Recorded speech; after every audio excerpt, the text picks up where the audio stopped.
right. I'm going to screen share. What? Oh, kidding, because it's doing. Can you guys see my screen? Yep. Okay. All right.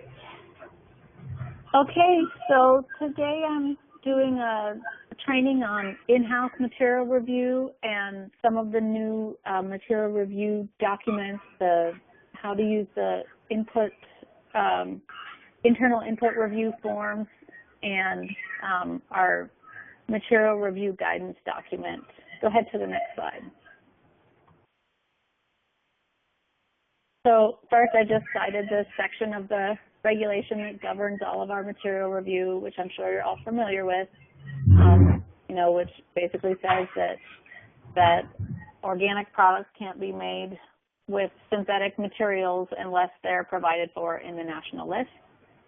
We're going to be focusing on crop and livestock materials today, so we'll be discussing those sections of the national list and the review procedures for that. Next slide. So the first step whenever you're doing an in-house material review, so this is for something that hasn't been registered with OMRI or WSDA or PCO and hasn't been previously reviewed by QCS, is to gather ingredient information. You want to get a copy of the label and MSDS, get a list of the ingredients, and you can do that either by having the manufacturer verify that everything is on the label or MSDS, or have them fill out the crop or the livestock input disclosure form as applicable, or have them send you an email that lists all of the ingredients. If the material is not produced through a simple blending of ingredients, you'll need a description of the production process.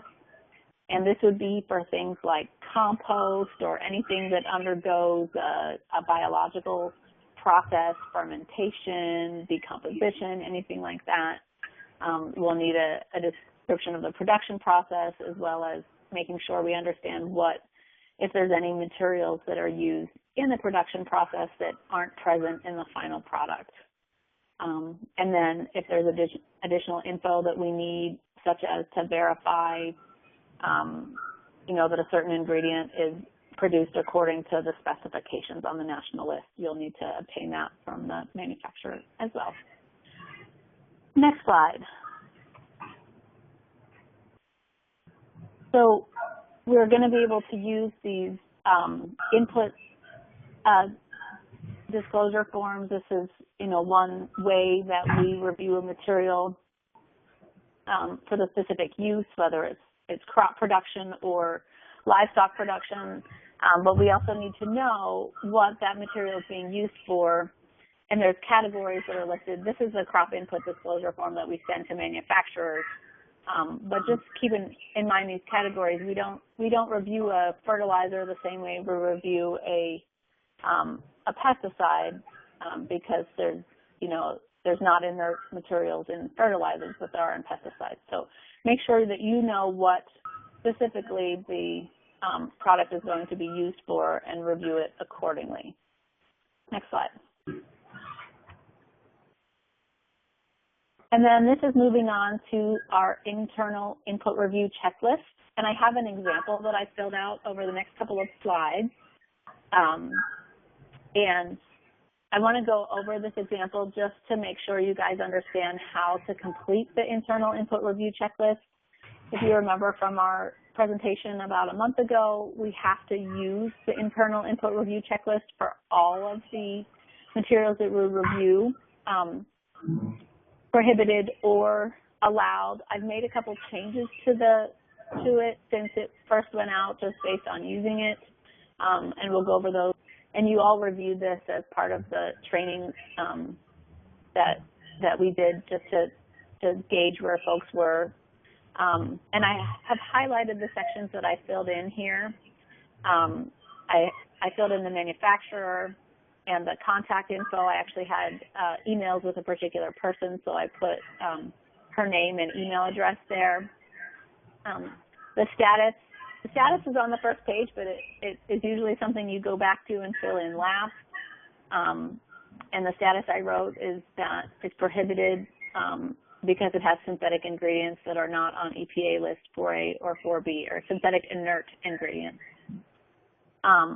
The purpose of it is disease control, and it doesn't have an EPA registration because this was a material that was requested for use in South Africa. So the EPA hasn't reviewed it since it's not for use in the U.S. But anything in the U.S. that is used for pest control, weed control, or disease control needs to have an EPA registration number unless it's exempt from requiring EPA registration. I listed the documents that I reviewed, the label and MSDS, and the additional supporting documents. I listed the QCS crop input disclosure form, and then the verification. The supporting documents show that all ingredients, including incidentals, are non-synthetic, produced in accordance to the applicable specifications in the regulation and on the national list. I said no, and describe, I just wrote that it includes inert ingredients that are not listed on EPA list 4A or 4B. I wrote my name at the bottom and the date that I reviewed it. Next slide. So on this next page, I listed the ingredients that were in this.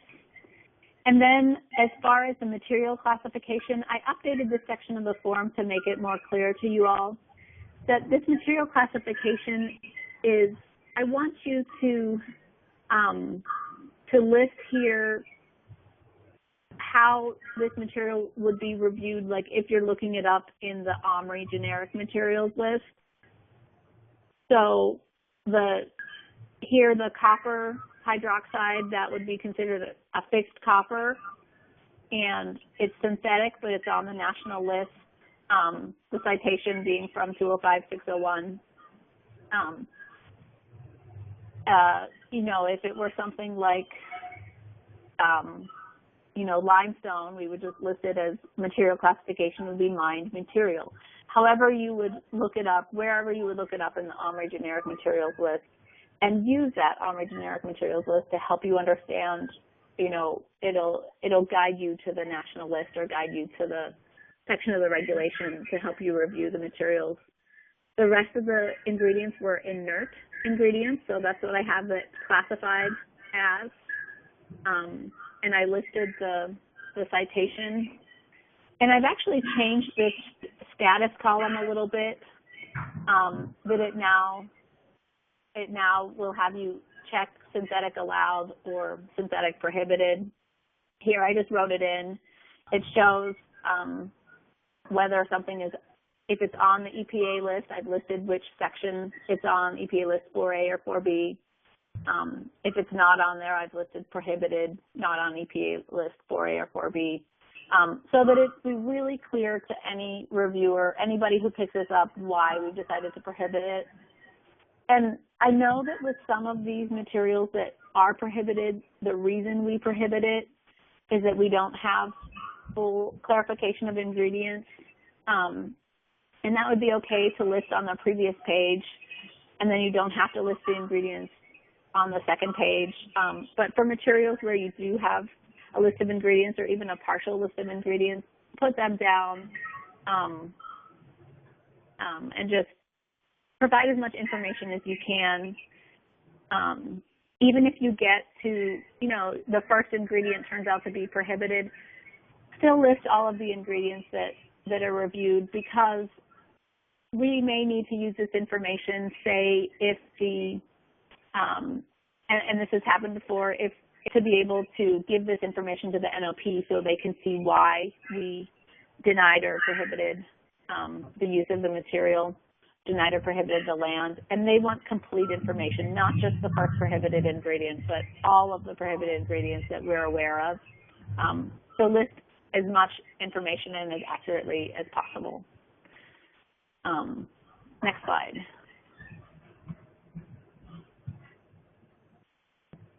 Again, the material classification, just use the generic materials list. Yeah. Any questions about the internal input review checklist at this point? Nope. And if they come up later, you're doing a review, just call me, ask me, or send me an email and ask me. This is a work in progress, so you know, we may adjust things as we start using this more, but that's how it is for now, and we'll go with it. Okay, next slide. Okay, the final steps, and we've discussed this before, is that you want to save the input review checklist and all of the supporting documentation in a unique file with a product name, and you'll upload that to the appropriate subfolder in the approved prohibited materials. So in this case for CopStar, that would have gone into the prohibited crops list, and I named the folder CopStar 120. You'll notify the input review supervisor, who for right now is me, and I will update the Excel spreadsheet. And then I will let you know when you are checked off to make material review decisions without my approval using the new procedures. But for right now, you'll want to still get approval from me like you used to before. So the only change is that you're responsible for uploading the documentation. I will always be responsible for updating the Excel spreadsheet because it gets too complicated. If you have like 3 people that have it open at the same time, we could lose changes that a certain person is making. So I'll be the only one that changes that for the time being.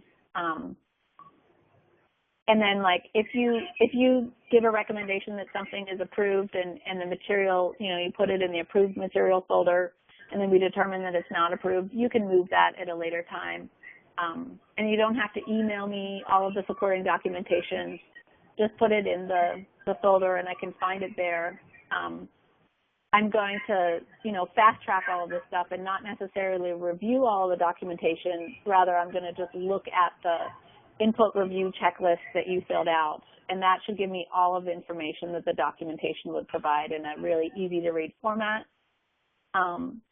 Do be sure to include all of the supporting documentation. In the past couple of weeks, some of the information you've been sending me has been rather incomplete. You've put the input review checklist in there, but not the label or the MSDS. Make sure to put everything in there because that needs to be part of the information we have on file for the material. Next slide.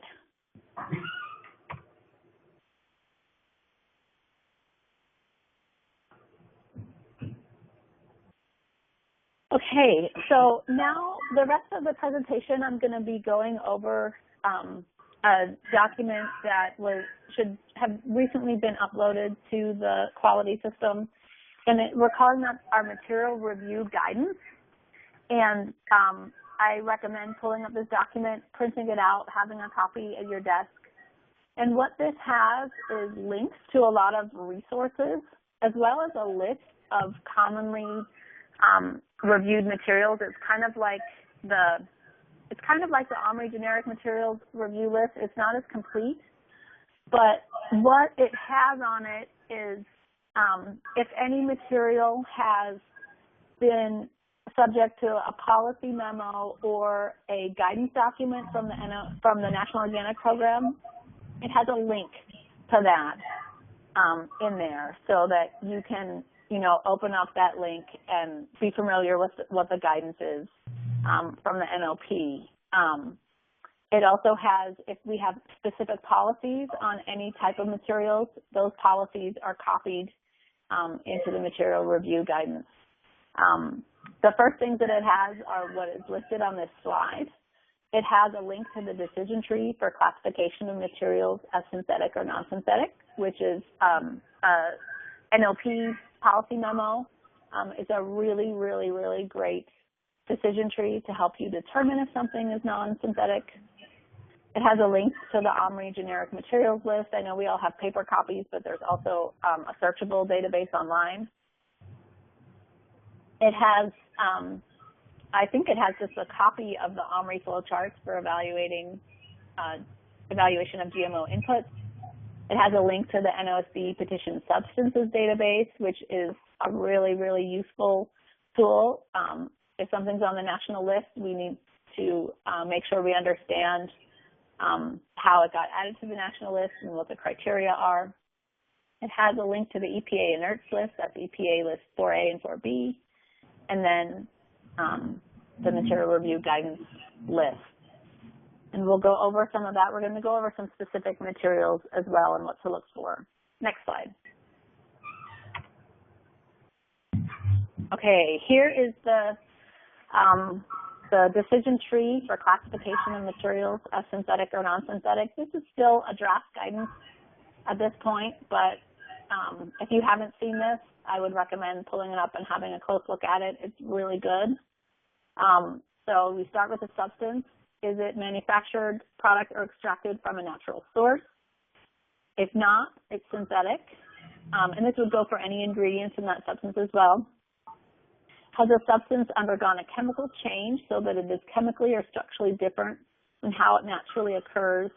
As we have to determine whether that natural change, that chemical change was from a naturally occurring biological process, such as composting, fermentation, or enzymatic digestion, or by heating or burning biological matter. If it was, then it's still considered non-synthetic, but if it wasn't, if it was, done by adding a synthetic chemical catalyst, then it would be considered synthetic. So that's just a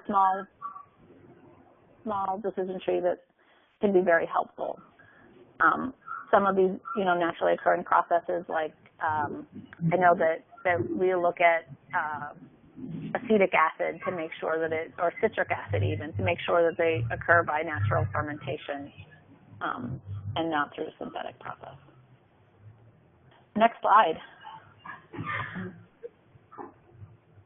that it? This is just a screenshot of the generic materials review list on OMRI. It's a really great tool. I pulled up Compost Tea, and this lists the section of the regulation in the NOP rule that we should be aware of, and a description of OMRI's policies for compost.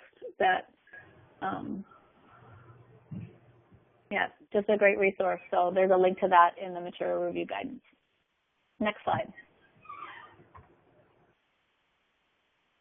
This is the OMRI flowchart for evaluation of GMO inputs in crops. And apparently they evaluate things differently, whether they're applied to soil or the crop. For soil applied inputs, they ask if it's applied directly to the soil or if it's composted first. If it's composted, we evaluate it as a non-GMO material. So this would be, if we have compost that's made with GMO corn stalk, we're not worrying about that. We consider it a non-GMO material. Does the product have a detectable, measurable adverse impact on the soil organism? If it does, we would prohibit. If it doesn't, we would evaluate it as a non-GMO material. That's a really gray area, and maybe we need to discuss those specific cases. But in general, our policy is, unless we're worried about, some sort of protein or recombinant DNA being transferable, at the point we're using something, we're evaluating it as non-GMO.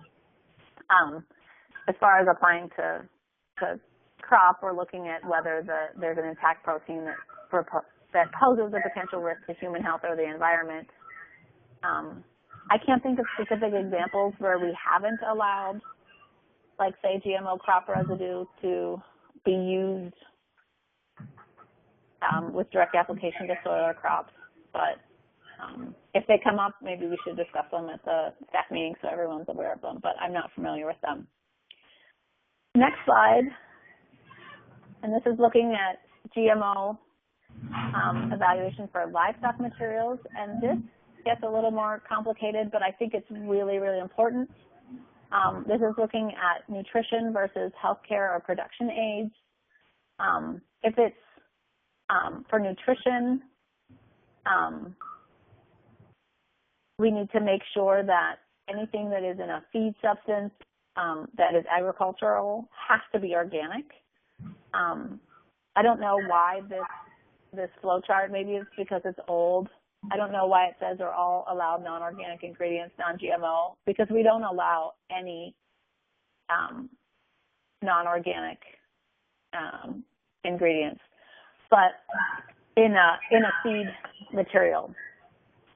But the other side here is for healthcare or production aids.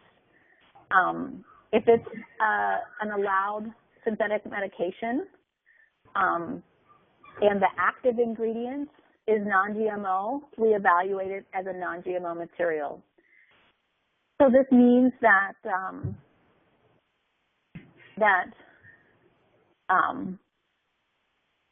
something that's used for healthcare can have GMO inert ingredients. As long as they're not active ingredients, we evaluate it as a non-GMO material. Does that make sense?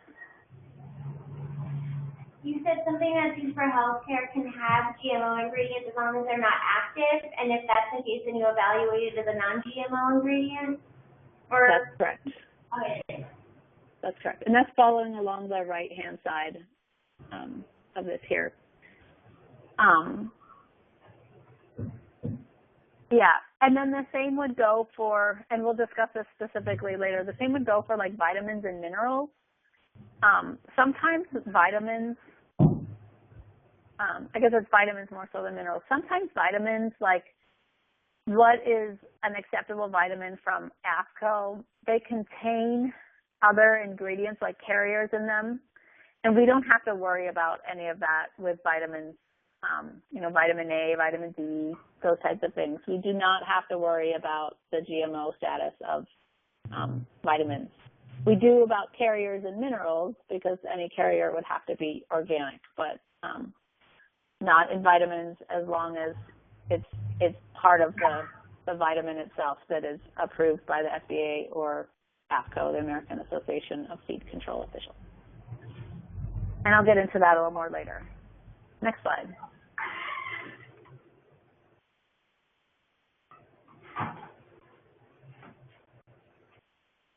This is just a screenshot of the petition substances database with the National Organic Standards Board. They list them alphabetically. You just, pick the letter, and then you can scroll down and find whatever it is. You can find the technical report.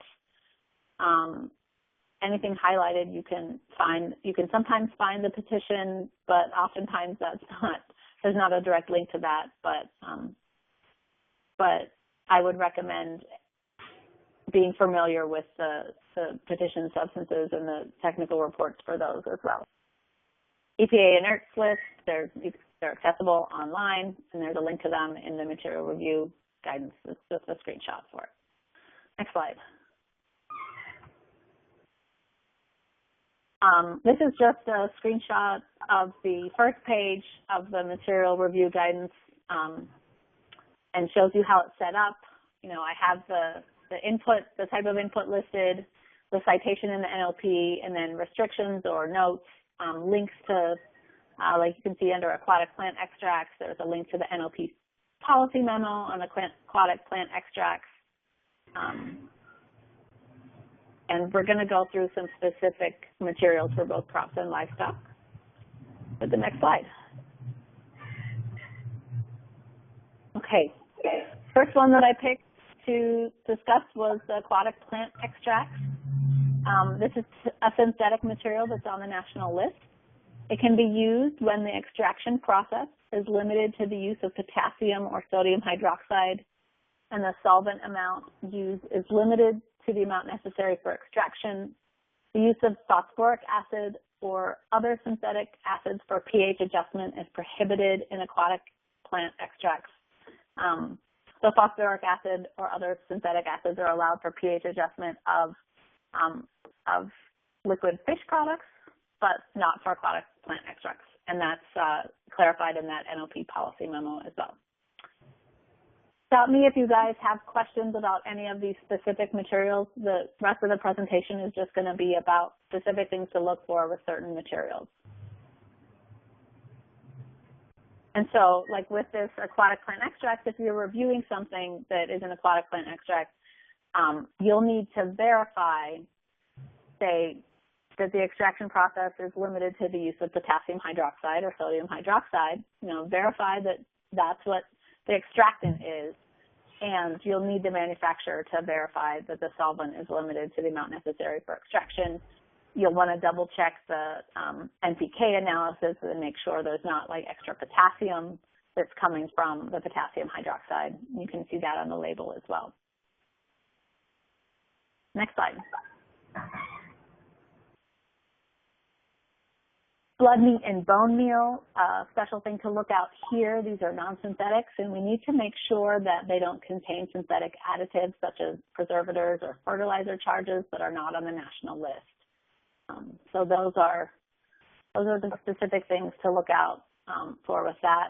The preservative I've seen is isoxaquin. I'm sure there are others, but whenever you're reviewing those, just keep in mind that sometimes they might have other materials in them.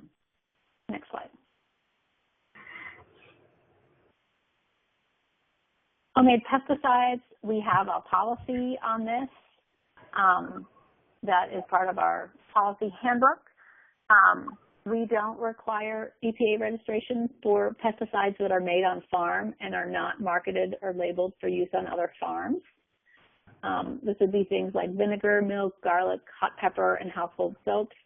So we have a policy that says, unless the ingredients are exempt from EPA registration, the material has to be EPA registered, but this isn't the case. That registration is only for materials that are being marketed as pesticides. If they're just making it on farm, it doesn't have to be EPA registered, but, we obviously have to verify the ingredients. Next slide. In the case of soap, do we have to review the soap then? Well, we have to review it and have it on the input tracking form and have it on the approved materials list. But soap does not need to be. It needs to be reviewed to make sure it's soap, but it doesn't have to be EPA listed. And that's actually one that I'm going to talk about a little bit later. So hopefully I can get into that. Next slide. Humic acids. The reason I put this on there is that there is a policy memo about humic acid extraction. Humic acids have to be coming from naturally occurring deposits, water and alkali extracts only. Extracts from non-synthetic humates by hydrolysis using synthetic or non-synthetic alkaline materials, including potassium hydroxide and ammonium hydroxide, provided that the synthetic extractant is limited to the amount necessary for extraction and is not used to fortify the potassium or nitrogen analysis. So if you're reviewing a humic acid, you have to verify that these restrictions are met. Next slide. Liquid fertilizers. Some of you have been around long enough to remember when there was that scam where some liquid fertilizer manufacturers were boosting their nitrogen analysis with synthetic materials. The NLP has since come out with a guidance saying that if it's above 3%, they have to undergo an inspection by a material review agency. We don't do inspections, but OMRI does, WSDA does. So if the nitrogen analysis is greater than 3% and it's not OMRI or WSDA listed, we automatically prohibit that. We can only review liquid fertilizers with 3% or less nitrogen. Next slide. Micronutrients. This has been a really hot topic for a long time. I don't need to read this first bit because this is just what's copied from the national list. But what's important, going to the second bullet point here, if there are multiple nutrients in a formulated micronutrient product, all of those micronutrients have to be documented to be deficient in order for the producer to use that micronutrient product. There's an NOSB technical review of micronutrients, and it talks about the types of micronutrients that are allowed. And it is very clear that the micronutrients can be used regardless of the chelating agent. So we had discussed a long time ago whether the chelating agent has to be on the national list or non-synthetic, and it doesn't, and we have a policy about this. Any chelating agent, they can use citric acid as a chelating agent, or they can use EDTA as a chelating agent. Those materials are allowed in organic production. What I have at the bottom is a chart that shows nutrient availability at different pHs. The bottom line, 4.0 on the left, graph of various pHs, and it shows that that micronutrients are available. A plant has the ability to uptake them at different pHs, and so you might have a soil test that is looking at straight up parts per million of a particular micronutrient, and it might show that there's adequate parts per million, let's say of boron in the soil, but if the pH is 7.5, then the plant's not going to be able to uptake that boron, and so we can improve the micronutrient based on the pH of the soil. We can also, let the producer know about that, and they could do things to adjust their pH, but they may or may not want to adjust their pH, for that also takes a really long time to do as well. But it's not just based on, the parts per million available, but looking at the whole chemistry of the soil as well. Next slide.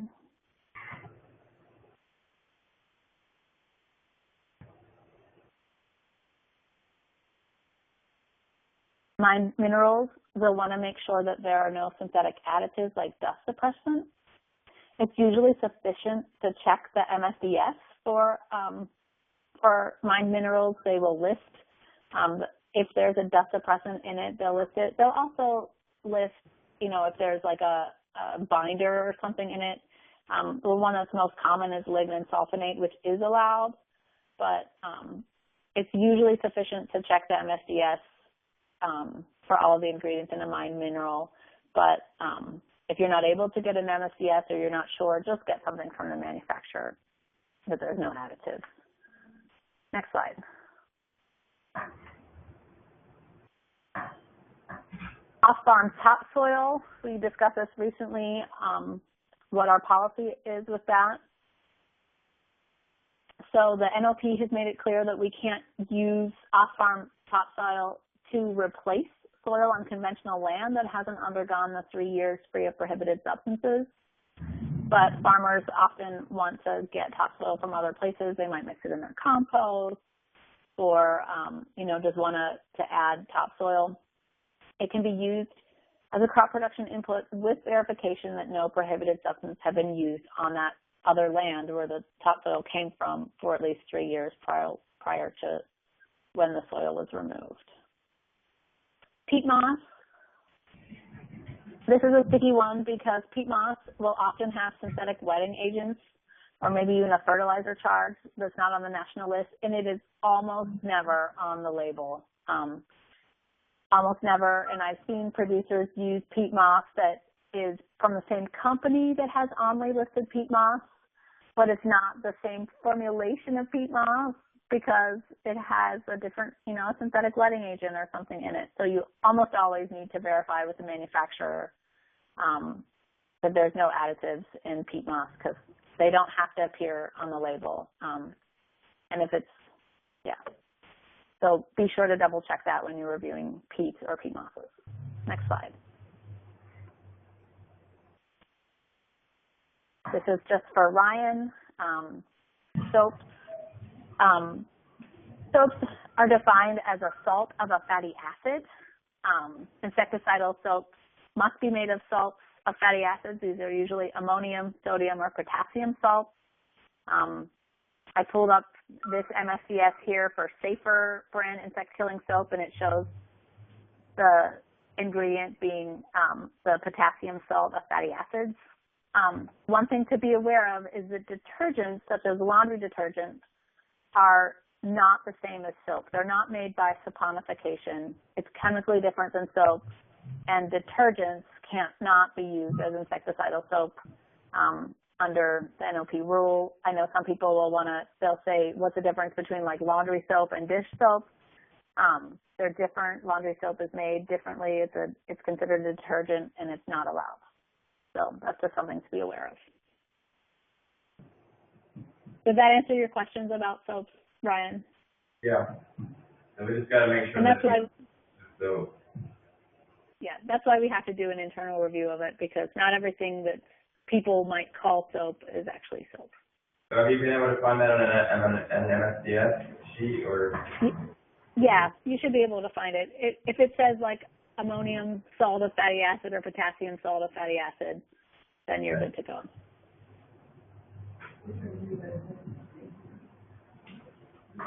Next slide, if we're good. Synthetic inert ingredients, this is on the national list. It allows the use of synthetic inert ingredients that have been reviewed.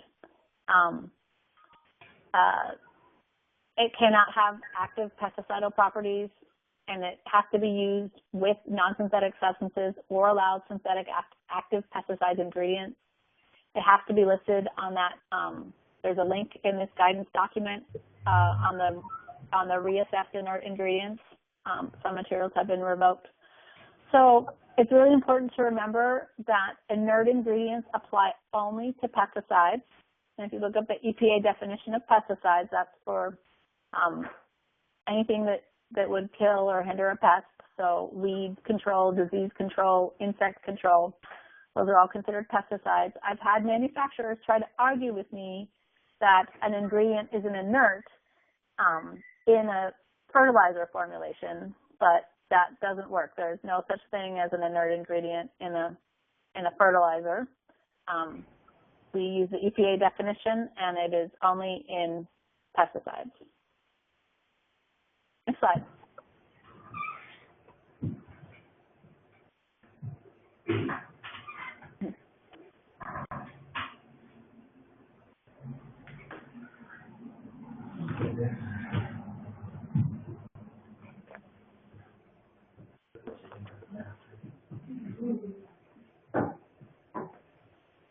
That? Yeah, I'm waiting for the next slide. What's that? Dialmethionine, whatever. It didn't come up. I'm still seeing synthetic inert ingredients. Here. Do you see now? Yes. Dialmethionine? Uh-huh. All right. So this is moving to the next category, which is livestock materials. So I've copied the section from the national list, which shows the CAS numbers, the chemical abstract system numbers for the types of dialmethionine that are allowed. And as we discussed earlier in our meeting today, if something is listed doesn't have the CAS number, we can do further investigation to find out why not and determine if it's the same material. But the national list also specifies that dialmethionine can only be used at certain maximum levels per ton of feed, 2 pounds for laying and broiler chickens, 2 pounds per ton, and 3 pounds for turkeys and all other poultry. One thing that's important to know here is we've had requests from producers about whether we can evaluate dialmethionine as 2 pounds per ton averaged over the entire life of the animal. So that would mean at certain times they would get more than 2 pounds per ton, and at other times they would get less. And we are not able to do that at this time, and the NOP doesn't want us to do that at this time. It would also be a logistical nightmare to try to figure that out over the life of an animal. So we're looking at the feed itself, to see how much D-L-methionine is added. And as mentioned in this next bullet point, we determine methionine levels based on active methionine as the purity specified by the manufacturer. So, so here I just pulled up a section from the MSDS. It shows D-L-methionine CAS 59518, which is an allowed CAS number. And the concentration is greater than or equal to 99%. And I actually called the manufacturer to discuss this with them, and they said it's just because there's impurities in everything. There's impurities in limestone. It's not straight up calcium carbonate. But we're not worried about the impurities. But in this case, we can evaluate it based on that 99% concentration. So 2 pounds per ton of feed would actually be a little more than 2 pounds of this particular material because we're looking at the concentration of 99%. So it's more like 2.04 pounds per ton. But we do have a policy in place that we're allowed to look at it based on the active methionine, and different methionine formulations will have a different absolute concentration of methionine. If you are doing a review and have questions about that, feel free to contact me. That is a ton of feed, metric ton? Say that again? A ton of feed, is that metric ton of feed? Ton of feed? No, it would be an American ton, so 2,000 pounds.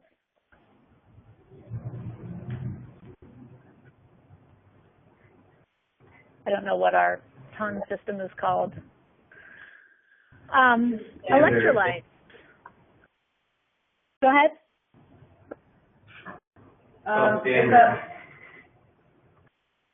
Can you see it now? Yeah. There was just more than one person talking. I couldn't understand what you had said. They were just saying it's U.S. standard, Yes. not metric. Okay. So this next one, electrolytes. Electrolytes are on the national list as being allowed,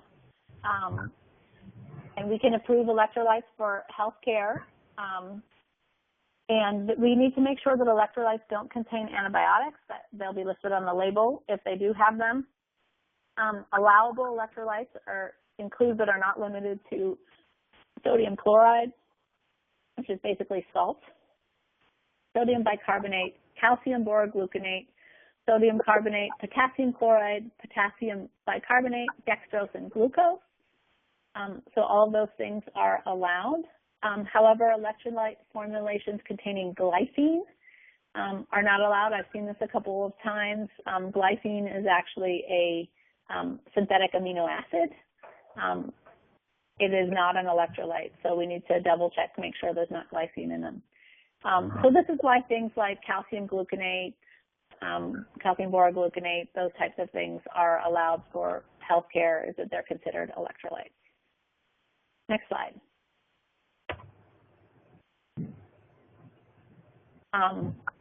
We can talk about excipients that are in livestock healthcare materials. This is one of the most complicated sections of the national list, but I think that we have the resources at our fingertips to break it down and make it easy. So excipients are synthetic materials that are allowed with an active medical treatment. That's a permitted medical treatment, so something that's either non-synthetic or something that's on the national list. And the national list for excipients provides some kind of confusing language about how we determine if something is allowed, but I've broken it down in our material review guidance document, and we're going to go over the places that you can search for a material for an excipient. Here, you you would list the excipient on that input review checklist, and then list what, list which website you found it listed on, like GRAS, the generally recognized as safe, which is the one here on this slide. But I think for documentation purposes, it would be a really good idea to save a copy of the screenshot whenever you look it up on these lists and put that in with the material review documentation. What I'll do is I'll send it to Kelly so she can put it in the meeting minutes. An example, I'll just give you an example, and then you can go look it up in the approved livestock materials list to see how I've saved everything for all of the excipients. So when you're reviewing excipients, you need to make sure that the excipients are on one of the following lists. This one here is a screenshot of the FDA's GRAS substances list. It's generally recognized as safe, and there's a link to this in the material review guidance. Or it can be on, go ahead to the next slide. It can be on the FDA's list of everything added to food in the United States, EAFUS. There's also a link to this in the material review guidance. Next slide. Or it can be on the FDA approved animal drugs list.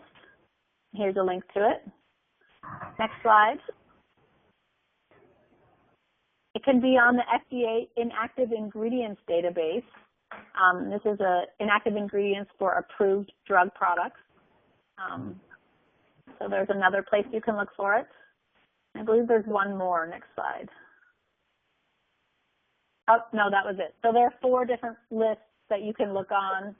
I know it's cumbersome to look them up on the list, but you'll find that most things that are considered livestock drugs, if the active ingredient is allowed, all of the excipients are going to be allowed because the drugs have gone through the FDA review process. But we do need to save that documentation that we've reviewed all those excipients. Questions about excipients at this point? I know they're really complicated. Beth, how many more slides is there? It's almost noon. I'm not entirely sure. Just 2, actually. Okay. Okay, so feed supplements, vitamins, and minerals. We need to make sure that synthetic minerals and vitamins are listed by ASCO, the American Association of Feed Control Officials. The generic materials list in OMRI has a list of minerals that we can look at. We also have access to the ASCO book online, and I can send out the username and password for that so that anyone can have access to that online. I want to make sure that it'll let us use that from multiple computers, but we do have access to the 2014 book online. In a feed supplement with vitamins and minerals, we need to make sure that all the agricultural carriers are certified organic. This includes kelp. We need to look at proteinated mineral sources. So you might see like cobalt proteinate or copper proteinate. Anytime you see that protein in there, we need to make sure and get verification from the manufacturer that that mineral source is free of slaughter byproducts and not produced with excluded methods. Mineral sources from bone, such as bone meal, bone charcoal, or bone phosphate are not permitted. We would need to verify the source of calcium phosphate because calcium phosphates also often come from bone phosphate. So you need to double check with the manufacturer if you see that. It's not always listed as bone on the ingredient list, but things like calcium carbonate are going to come from mined minerals, but calcium phosphate, double check. And this is, like I said before, when we were discussing GMO, individual synthetic vitamins and minerals may contain other ingredients or carriers. It's okay as long as it's part of the formulation, the original vitamin formulation, and not added later, and it cannot appear on the final label of the supplement. So sometimes if you look at like an MSDS for a vitamin, you'll see that there's other ingredients in it, but as long as it's part of that original formulation for that individual vitamin, allowed.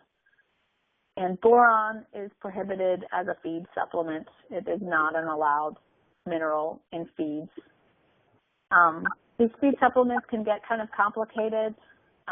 It's something that you just learn by doing. If you ever have questions about feed supplements, don't hesitate to contact me. I'm happy to help. Next slide. This is our last one. We've got injectable vitamins.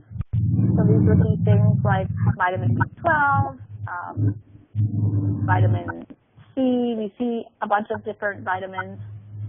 The synthetic vitamins that are injectable have to meet the review criteria for livestock feed. So we need to make sure that the vitamin itself is an approved vitamin. It's approved by APCO. And if there is an excipient in it, it has to meet the review criteria for excipients. But we do allow excipients in injectable vitamins. They're used as a healthcare treatment as opposed to a feed supplement because they're injected directly into the bloodstream, so they can have allowed excipients in them. And that is the end of my presentation. Make sure you can access the material review guidance document. I recommend having a copy of that at the ready on your desk for when you're reviewing materials. Make sure you use the current versions of the input review checklists. Those have been recently updated or will soon be updated. And you guys are doing a great job so far with the new system. And if anything comes up, and you think the system needs to be updated to work a little smoother, we can certainly do that. It's like everything is a work in progress, and we can improve it as we go. But let's start implementing it and see how it goes. Thank you, Beth. You're welcome. Robin, this was emailed, right? It's an attachment to the staff meeting.